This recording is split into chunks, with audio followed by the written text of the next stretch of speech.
Hello, all those beautiful faces. How we doing? How we doing? Stephanie checking in with another episode of Class Disruption, disrupting the status quo of education. And disrupted is it ever? I mean, this is definitely not the way that I would have wished it to happen, but it did. And so we got to take that teacher power and we got to lean into it.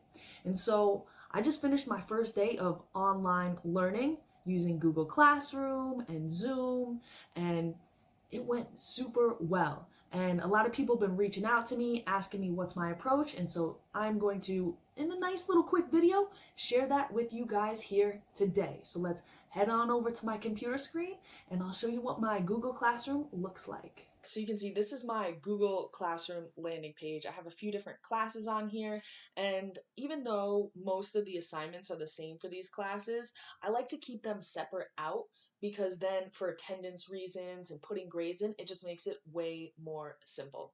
So let's go ahead and check out my Global 2 second period. And like I said, when I put up those assignments, I put them in for all of the classes at the same time. And I just say, put it up for second, fifth, and sixth.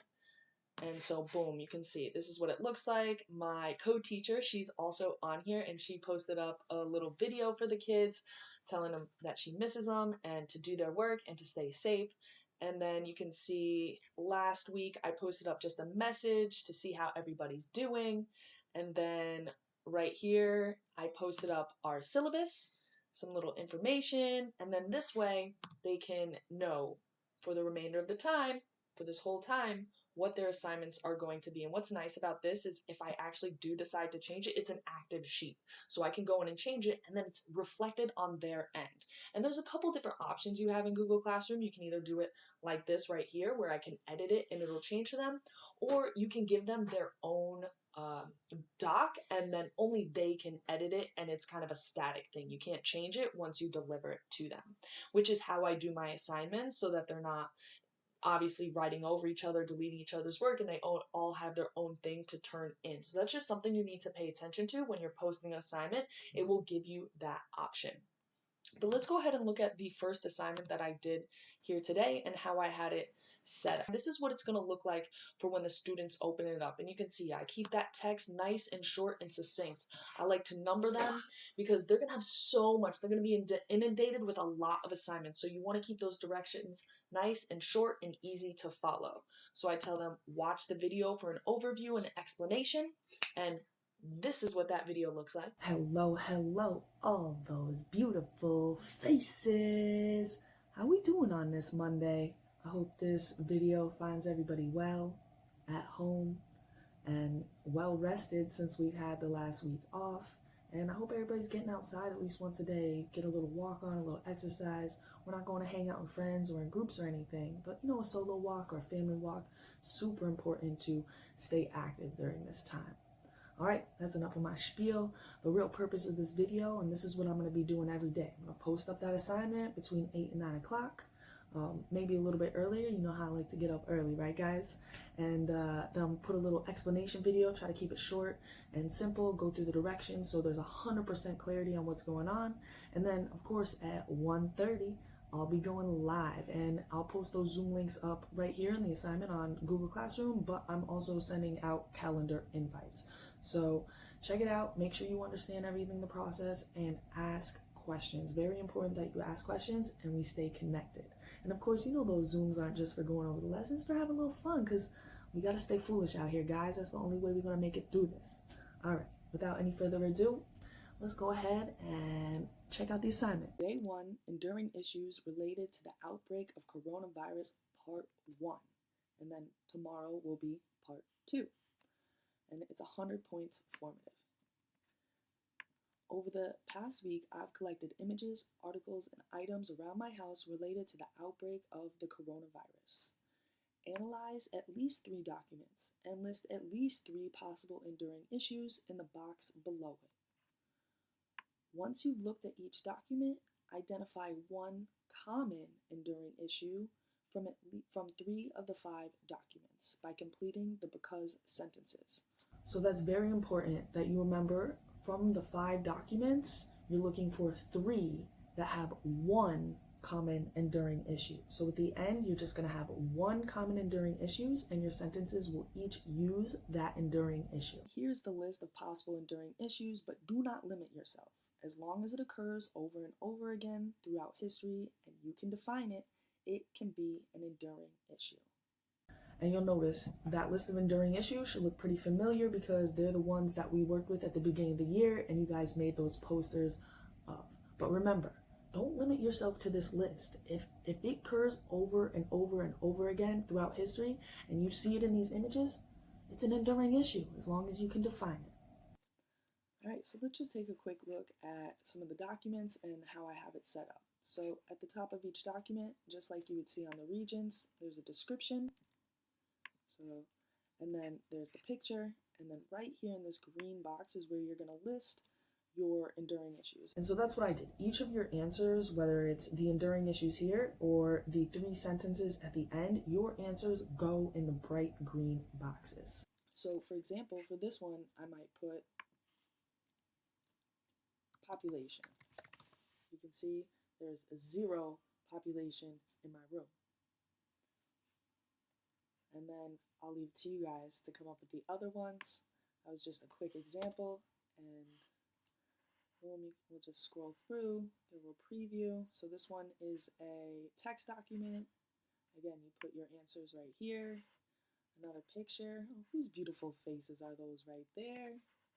Put your answer here, and so on and so forth.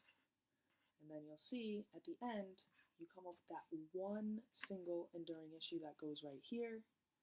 And then you would put your document number that you're going to do. Just choose 3 documents. And remember, this enduring issue should be the same for all of them. So if it's going to be population, you put population on them. It's going to be education, you put education in all them. If it's going to be scarcity, you put scarcity in all them, and so on and so forth. All right, so I hope you found this video helpful for understanding this assignment. Of course, don't miss me, 1:30, live on Zoom. I hope to see all your beautiful faces. And until then, stay foolish, y'all. And then I go through the directions with them and tell them to complete the assignment. Make sure you hit that turn in button. And then I'm also looking for them to leave a comment citing something they found interesting, a question. And this is really going to help me follow up on anything or any confusion and stuff like that. Last thing I do is I include that Zoom link because along with every lesson, I do a daily live session at 1:30. That's my time because my son, he goes to take a nap at that time, so it gives me a little bit of free time without him interrupting, and I can really get that it's not one-on-one. I can really give my students that full attention. So let me just show you the assignment and a few things that I do that I think make it really easy for the students to know where to answer and where to type and how things go.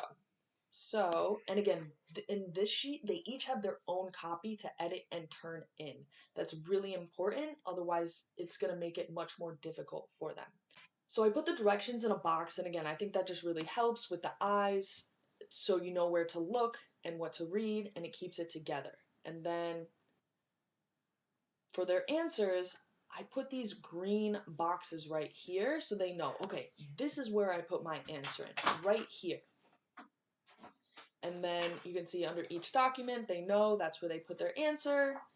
And then same thing again at the bottom. I'm asking them for them to, don't know why that's there, for them to put their answer in here. And then kind of this is like their exit ticket, my check for understanding to make sure that they really got it. And of course, once they turn it in, that's not their final grade. I'm going to give them feedback. I'm going to give them an opportunity to update it before I put in that final grade. All right, so that's the breakdown of how I use Google Classroom and of my first assignment, and just some pointers of things that I think make it easier for students to understand what's directions, where do you put your answer, and just keep it short, simple, succinct, right? Because we don't know what devices our kids are using. Some of my kids I know just have their phone, and sometimes it can get real cramped. So the things like color coding, putting boxes for the answers, just make it that much more simple. And of course, I really like doing those Zooms along with them. I only did one that's content-based. I did a few test Zooms last week, but the kids enjoy them, and it's a fun space to come together since we can't be in the classroom, to just talk, have some fun, and of course go over the lesson, answer the questions, make them feel like they're not just isolated at home and have to figure it out on their own. Makes it much more accessible. And definitely let me know, what's your approach? How are you using Google Classroom, or what platform and what programs are you using, and what questions do you have? I know this is a conversation. Now more than ever, we need to lean into each other as a resource and make this happen. And I know this is new for a lot of us. I mean, even for me, I've been doing a lot of online stuff, but the total online distance aspect is brand new. So along with that, it's going to be some frustrations, but the most important thing is you got to stay foolish. But before we sign out, don't forget to like, subscribe, all that good YouTube stuff, all right? Support this channel, share it with teachers, and that's the most important thing you could do. All right? And until next time, because I'm going to be having a few videos come out this week. I know I'm a little bit behind. You got to stay foolish, y'all.